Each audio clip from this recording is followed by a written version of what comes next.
Welcome to Saraogi classes. प्रिय विद्यार्थियों, कल हमने पर्सनालिटी, नेचर एंड डेवलपमेंट के बारे में पढ़ा। आज हम व्यक्तित्व को मापने की विधियां, पर्सनालिटी टेस्ट के बारे में अध्ययन करेंगे।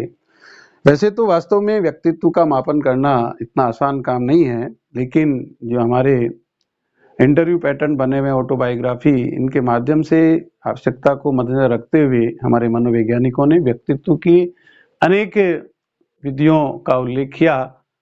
मुख्य रूप से उनको 4 भागों में बांटा। सबसे पहला व्यक्तिगत विधि, जिसे हम सब्जेक्टिव मेथड कहते हैं। दूसरा वस्तुनिष्ठ विधि, जिसे हम ऑब्जेक्टिव मेथड कहते हैं। तीसरा प्रक्षेपी विधियां, जिसे हम प्रोजेक्टिव टेक्निक या मेथड के नाम से जानते हैं। चौथी मनोविश्लेषण विधि, साइको एनालिटिकल मेथड। इस रूप से मुख्यतः इनको 4 भागों में बांट दिया। फिर इनका फर्दर देखा कि इन व्यक्तिगत में हम कैसे कैसे प्रोसेस से लेते हैं। तो व्यक्तिगत में जो है, पहले जीवन इतिहास विधि, सेकंड प्रश्नावली विधि, तीसरी साक्षात्कार विधि, चौथा आत्मकथा लेखन विधि। वस्तुनिष्ठ में नियंत्रित निरीक्षण विधि, मूल्यांकन या मापन रेखा विधि, समाज मीति विधि, शारीरिक परीक्षण। प्रक्षेपी में प्रासंगिक अंतर्बोध, जिसको टीएटी के नाम से शॉर्ट में जानता है, थीमेटिक एप्रिसिएशन टेस्ट। दूसरा बाल संप्रत्यक्ष, चिल्ड्रन एप्रिसिएशन टेस्ट, सीएटी। और मनोविश्लेषण में स्वतंत्र शब्द साहचर्य यानी free word association test. Second स्वप्न विश्लेषण, ड्रीम एनालिसिस। और इसमें प्रक्षेपी में रोषार्क परीक्षण होता है और वाक्य पूर्तता, कहानी पूर्ति परीक्षण होता है। इस प्रकार से विभिन्न प्रकार से बांटा। अब हम इनके बारे में थोड़ी थोड़ी जानकारी हासिल करते हैं, जिससे कि हमें बोध रहे कि भाई आपका बड़े रूप से भी यदि हम हैं, लेकिन यहाँ छोटे छोटे प्रश्न आते हैं कंपटीशन में, तो अपने को वर्णन करना हो, जब तो हमने चार्ट बना लिया और अपन उसको लिखते चले जाएं, लेकिन वहां किसने इसका प्रतिपादन किया, किसने क्या किया, इस प्रकार की जानकारी रहती है। तो पहले मैं आपको सर्वप्रथम जीवन इतिहास विधि, जिसे केस हिस्ट्री कहते हैं। केस हिस्ट्री अपने आप में बहुत अच्छी विधि है, और यदि हम स्पष्टता और ईमानदारी से किसी के बारे में सारे तथ्यों को जुटाते हैं, तो मैं निश्चित रूप से समझता हूं कि प्रोडक्शन कर सकते हैं। जब मैं एमएड का विद्यार्थी था, 2 हम साथी थे, दोनों एमएड में वहां केस हिस्ट्री प्रोजेक्ट में था हमारे, और दोनों ने जिनके बारे में पूरी, क्योंकि हमारी स्कूल्स में हम उसमें वर्किंग थे अनट्रेंड के रूप में, फिर ट्रेनिंग के लिए गए, तो दोनों छात्र का जो विवरण हमने दिया और वास्तव में हमारे सामने रिजल्ट मिले, मुझे कहते हुए भी खुशी होती है कि जो बालक है बड़े संस्कारवान थे। व्यक्तित्व का उन बच्चों से जितना विवरण किया जाए उतना ही कम है, और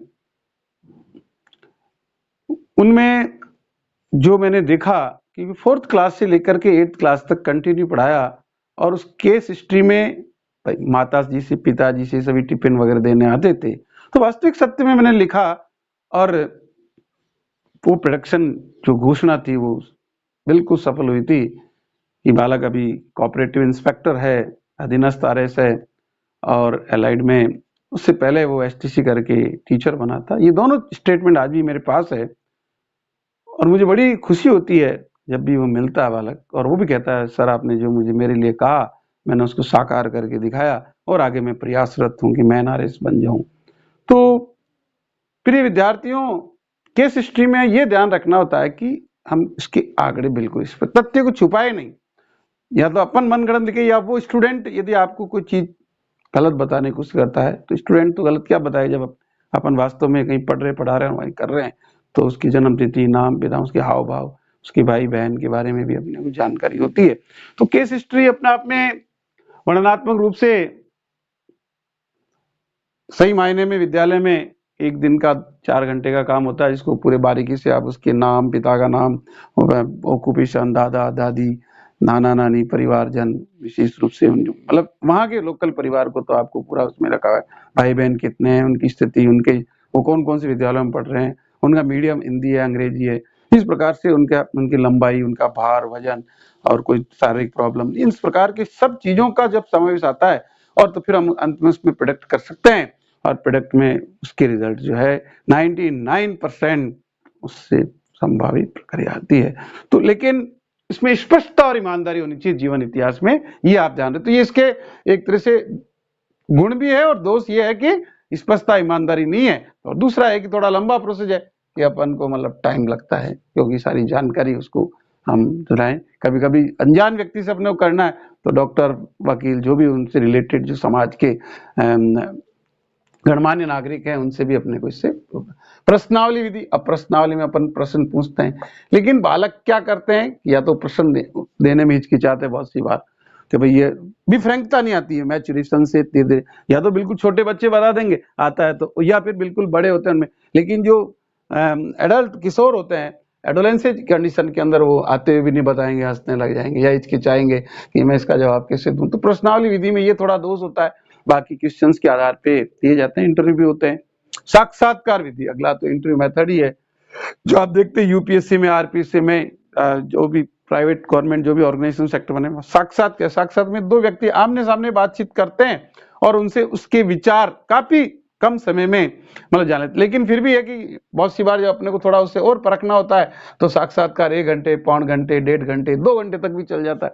तो उस कंडीशन में ये एक लंबा प्रोसेस है। दूसरी बात है कि कुछ चीजें अपन इतना डिसीजन नहीं ले पाते जितना कि हमें लगता है कि अभी प्रेजेंटेशन अच्छा हो सकता है कि वर्क डेफिनेशन में। फिर आता आत्मकथा लेखन विधि। कोई भी व्यक्ति जो अपने विचार लिखता है उसके विचारों के आधार पे आप उसके विचारों को पहचान जाते हैं कि ये क्या है। सेल्फ हिस्ट्री जो होती है, ऑटोबायोग्राफी जो होती है, बहुत सौ के अपन उनको अपन वास्तव में पाए, आपकी प्रेरक क्या है, आपकी प्रेरणा क्या है, आपका मतलब जो है कौन हीरो मतलब जो है देशभक्त है या जो महापुरुष है उनको अपने जीवन में आदर्श बनाते हैं, उनके विद्यालय जीवन से ही अपने को जाता है और उसी आधार पर उनकी सेल्फ हिस्ट्री वगैरह को पढ़ता। तो ये व्यक्तिगत विधि हुई, 4 प्रकार से उसको बांटा और बहुत इंटरेस्टिंग और इजी होएंगे जिसपे आप वर्णनात्मक रूप से तो बहुत कुछ लिखते, लेकिन जब ऑब्जेक्टिव आता है तो उसमें कैसी बातों का हमें मेरिट एंड डिमेरिट का, तो मैंने आपको बताया कि किस प्रकार से कैस हिस्ट्री में अच्छाई और बुराई भी है, प्रश्नावली में अच्छाई भी बुराई भी है, साक्षात्कार में भी दोष और गुण है, और आत्मकथा में भी कुछ है कि आत्मकथा। फिर आता वस्तुनिष्ठ विधि। वस्तुनिष्ठ विधि में नियंत्रित निरीक्षण विधि, कंट्रोल्ड ऑब्जर्वेशन मेथड। अब ऑब्जर्वेशन जो होता है आपने देखा, सुपरविजन, ऑब्जर्वेशन शिक्षा में और हॉस्पिटल में सभी में जुड़ा रहता है। तो उसमें भी आप मतलब जो है थोड़ा जो है किसी चीज को ध्यान में रखते हुए कुछ सिंबल्स आपने बना लिए और आपने ऑब्जर्व किया। मूल्यांकन, मापन रेखा विधि, रेटिंग स्केल होता है। तो माप निर्धारण जिसको बोलते हैं, तो ये अपने आप में एक स्केल होता है जिसके द्वारा अपन उसकी गुणवत्ता का पता लगाते हैं कि मतलब जो है क्या कुछ पॉइंट्स हो जाते हैं, उसके आधार पे अपन जाके समाज विधि, सोशियोमेट्रिक मेथड, सामाजिक रूप से किसी के, क्योंकि समाज ही व्यक्तित्व की पहचान देता है। कोई व्यक्ति अच्छा है या बुरा है समाज उसको देता है। तो सामाजिक विधि भी होती है। शारीरिक परीक्षण, शारीरिक परीक्षण के अंदर मतलब जो है आप देखिए ये 5 पॉइंट आते हैं। फिजिकल टेस्ट होता है पुलिस में और इनमें तो बहुत जरूरी होता है, आजकल सब में मेडिकल फिटनेस मांगते हैं। प्लेंथिसोमोग्राफ जो एक रक्तचाप देखा जा सकता है, इलेक्ट्रोकार्डियोग्राफ हृदय गति पता लगाता है, स्पिग्मोग्राफ जिसे नाड़ी की जो गति पता लगाता है, न्यूमोग्राफ जिसे सांस की गति देखी जाती है, साइकोगैलोमीटर त्वचा की अनुक्रिया में होने वाले परिवर्तन में एलर्जी वगैरह कोई रोग तो नहीं। तो ये आजकल ये फिजिकल फिटनेस भी होता है, फिजियोलॉजिकल टेस्ट होता है, ये भी बहुत जरूरी रखते हैं, उसको अनिवार्य कर दिया गया, चाहे वो टीचर है चाहे वो पटवारी है। बाकी मिलिट्री में इनमें तो बहुत जरूरी होता है, क्योंकि जिसके हृदय कम सही नहीं कर रहा है तो उसको वहां कैसे रिस्क और हो जाती है।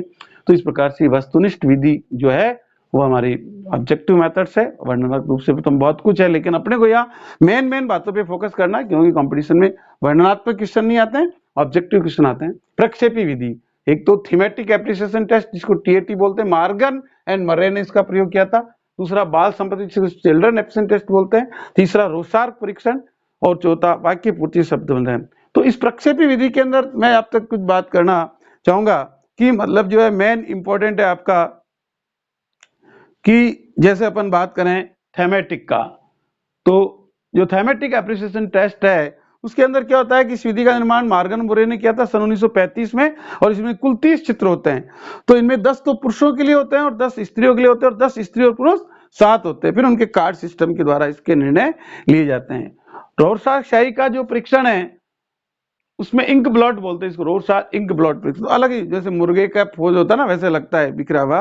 तो इसमें डब्बा परीक्षण भी बोलते हैं इसको, मतलब स्पोर्ट का मतलब ही धब्बा है। तो स्विस मनोवैज्ञानिक हरमैन रोसार्क ने 1921 में इसका प्रतिपादन किया था और इसमें भी 10 कार्ड होते हैं। इनमें से 5 कार्डों पर बिल्कुल काली आकृतियां होती है, 2 कार्डों पर काली और लाल होती है और शेष 3 कार्डों पर विभिन्न रंगों की आकृति होती है। तो मानव की आकृति को देखने पर H, पशुओं की आकृति को देखने पर A और प्राकृतिक दृश्यों के लिए N और अन्य पशुओं जैसे बर्तन, छतरी आदि के लिए O मतलब शब्दों का प्रयोग किया जाता है। तो इस प्रकार से मतलब जो है इंक ब्लॉट वाला जो रोरसाक परीक्षण है, रोसा इंक ब्लॉट, ये बहुत इंपॉर्टेंट है, बहुत से आता है, एक TAT CAT भी करते हैं। फिर वर्ड एसोसिएशन क्या है, 100 में। इस प्रकार से हम व्यक्तित्व को मापने के लिए पर्सनैलिटी टेस्ट में अलग अलग प्रकार से इनको देखते हैं, जिससे कि हमारा ऐसे समाज वित्ती के बारे में आपसे कोई पूछे कि किसने दिया, तो इसका जन्मदाता JL मोरिनो है। JL मोरिनो, मतलब आपसे ऐसे क्वेश्चन को ज्यादा, एक तो उसकी सारगर्भित बात कि उसमें क्या है, उसका किसने प्रतिपादन किया और उससे गुण दोष क्या है, भाई इतना आगे से आगे क्यों बढ़े। तो वास्तव में इन पर्सनालिटी टेस्ट के माध्यम से हम बहुत सारी चीजों को सीख सकते हैं और भविष्य में हमारे को चाहे स्कूल्स हो, हॉस्पिटल हो, इंडस्ट्री हो, मतलब जो भी ऑफिस हो, कहीं भी जब अपन व्यक्ति को रखते हैं तो उसके व्यक्तित्व का आकलन जरूर किया जाता है और व्यक्तित्व का निर्धारण उसके गुण है, सारे फैक्टर, अपने बायोलॉजिकल फैक्टर पढ़े, एनवायरमेंटल फैक्टर पढ़े, विभिन्न प्रकार से व्यक्तित्व निखर करके आता है। मैंने उदाहरण बताया कि दूध, दही, घी, मक्खन से मतलब वाली बात है। तो मानव का चेहरा देख करके लोग बताते हैं आकार के आधार पे, आकृति के आधार पे, मुंह के आधार पर, हाव भाव के आधार पर। तो नाना मतलब इसे जितना पढ़े उतना ही कम है, लेकिन फिर भी हम इसमें अभी तक सेटिस्फाई तो नहीं है कि खरे रूप से कोई हमारा स्पीड होता है, लेकिन 99.9% मतलब जो है संभावना इसे होती है। 100% तो आज भी विश्व के अंदर व्यक्तित्व को मापने की टेक्निक्स की खामी हमें महसूस हो रही है। तो जितना इसमें अनुसंधान और आगे, तो आप में से कोई भी जो साइकोलॉजिस्ट, MS साइकोलॉजी कर रहे हैं, MPhil कर रहे हैं, है ना, और उसमें जो है कोई भी व्यक्ति यदि JRF के माध्यम से अनुसंधान करता है तो मुझे बड़ा वो लगता है कि अपने ज्यादा से ज्यादा मतलब इसमें अपने को ध्यान देना चाहिए। तो क्योंकि व्यक्तित्व मापन में आज मानव विकास के साथ साथ उसके व्यक्तित्व का निर्धारण करना एक समस्या रही है पहले से ही, तो अब तो ज्यादा उसमें है कि अपने को व्यक्तित्व का बहुत, प्रत्येक देश की संस्कृति के विभिन्न साधनों के द्वारा व्यक्तित्व मापन में रुचि दिखलाई है।